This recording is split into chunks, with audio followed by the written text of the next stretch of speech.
کہا ٹھیک ہے، ہمارے اس دور میں جو سب سے قابل عالم دین ہے اس کا نام ہے یحییٰ ابن اکثم، وہ سب سے قابل ہے، وہ سب سے بارز ہے، وہ اس وقت کا سب سے بڑا مفتی ہے، اس کو بلا لیا جائے۔ ایک مرتبہ امام سے کہا کہ آپ کے لیے تخت لگوا دیا جائے۔ امام نے کہا نہیں، میں تخت پہ بیٹھنا پسند نہیں کرتا، کیونکہ ہمارے جد رسول خدا نے ممبر کو دیا ہے، میرے لیے ممبر لگوا دو۔ امام کے لیے ممبر لگوایا گیا۔ ایک 7-8 برس کا بچہ اب سارے کا سارا مجمع دیکھنے لگا کہ بچے کا مناظرہ ہے، 7 برس کے بچے کا 70 برس کے یحییٰ ابن اکثم کے ساتھ مناظرہ ہے۔ سارا شہر امڑ کے آنے لگا، لوگ جمع ہونے لگ گئے۔ ایک مرتبہ یحییٰ ابن اکثم آیا، اس نے کہا میرا مناظرہ کس کے ساتھ ہے؟ کہا اس بچے کے ساتھ ہے۔ تو اس نے کہا اچھا برخوردار، پہلا سوال تم کرو گے، پہلا سوال میں کر لوں؟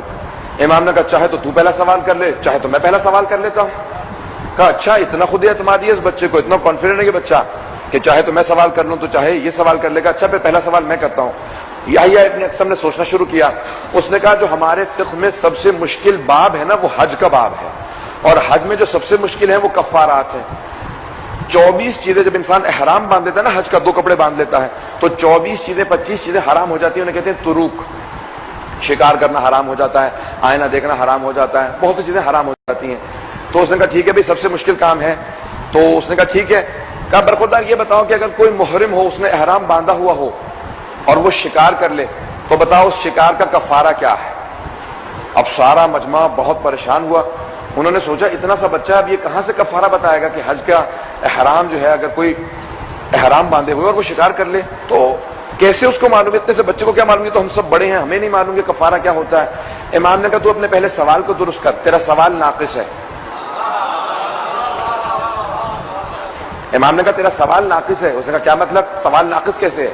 واضح سی بات ہے، محرم پہ شکار حرام ہے، اگر شکار کر لے احرام کی حالت میں تو اس کا کفارہ کیا ہے؟ اس میں ناقص ہونے کی کیا بات ہے؟ امام نے کہا کہ مجھے پہلے یہ بتا، جو اس نے احرام باندھا تھا وہ حج کا احرام تھا یا عمرے کا تھا؟ جس نے احرام باندھا تھا وہ بالغ تھا یا نابالغ تھا؟ اس نے شکار حرم میں کیا تھا یا حرم سے باہر کیا تھا؟ جانور کا شکار کیا تھا یا پرندے کا کیا تھا؟ پرندہ چھوٹا تھا یا بڑا تھا؟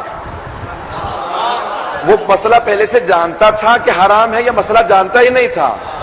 پہلی مرتبہ شکار کیا تھا یا پہلے بھی کر چکا تھا؟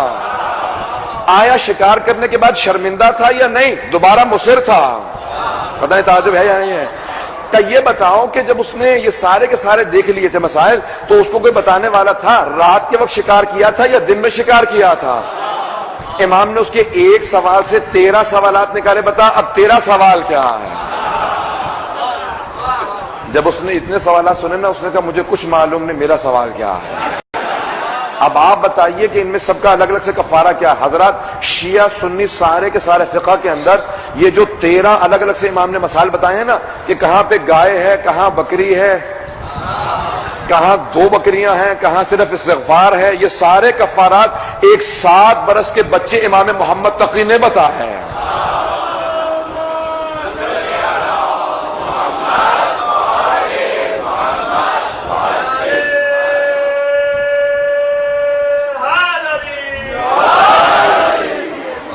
آپ نے غور فرمایا؟ تو اب اس میں سارے کا سارا دربار کہنے لگا، کہا کہ واقعی یہ بچہ حجت خدا ہے، یہ تو عام بچہ ہی نہیں ہے۔ امام نے کہا نہیں، یہ تو صرف اس کا سوال ہوا، میرا سوال تو باقی ہے۔ تو کہا یحییٰ میرے سوال کی باری۔ اس نے کہا فرزند رسول، اگر مجھے جواب آیا تو دے دوں گا، نہیں تو پھر آپ ہی سے سیکھوں گا۔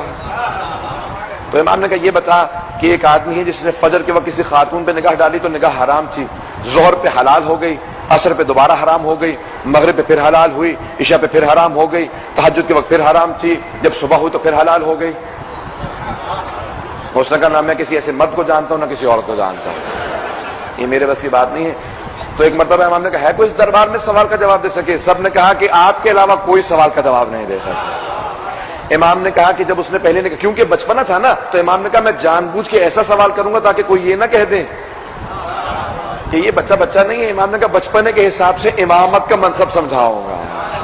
تو امام نے کہا جب فجر کے وقت نگاہ ڈالی تھی نا، وہ کسی اور کی کنیز تھی، دوسرے کی کنیز کو دیکھنا جائز نہیں ہے، پھر اس نے اس کنیز کو خرید لیا ظہر کے وقت، وہ حلال ہو گئی۔ اس نے اسے آزاد کر دیا، وہ دوبارہ حرام ہو گئی۔ اس سے نکاح کر لیا، حلال ہو گئی۔ اسے طلاق ظہار دے دی، اسے طلاق رجعی دے دی، دوبارہ حرام ہو گئی۔ رجوع کر لیا، حلال ہو گئی۔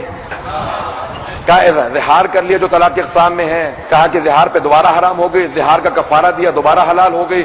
سارا مجمع ایک مرتبہ کھڑا ہوا، سب کہنے لگے اللہ اکبر. کہا یہ بچہ خدا کا نمائندہ ہے.